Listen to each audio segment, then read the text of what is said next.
আগামী ২৭শে ডিসেম্বর আওয়ামী লীগের নির্বাচনী ইশতেহার ঘোষণা করা হবে বলে জানিয়েছেন দলটির সাধারণ সম্পাদক ওবায়দুল কাদের।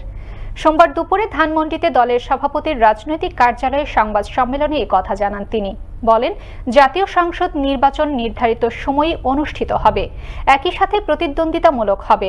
সর্বশেষ তথ্য অনুযায়ী ২৭টি দল নির্বাচনে অংশগ্রহণ করবে বলেও জানান কাদের। আইন ভঙ্গ করে, পুলিশকে হত্যা করে যারা জেলে আছে, প্রধান বিচারপতির বাড়িতে হামলা করে, কোর্টের এজলাসে হামলা করে, পুলিশ হাসপাতালে হামলা করে, প্রকাশ্য দিবালোকে একজন পুলিশকে পিটিয়ে তার মাথা ফেটে গেছে, সেখানে পর্যন্ত তাকে পেটানো হচ্ছিল বারবার।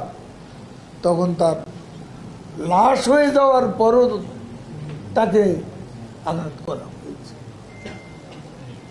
এত অমানবিক, এত নিষ্ঠুরতা যারা ঘটিয়েছে তাদের তো আইনের আওতায় আসতেই হবে।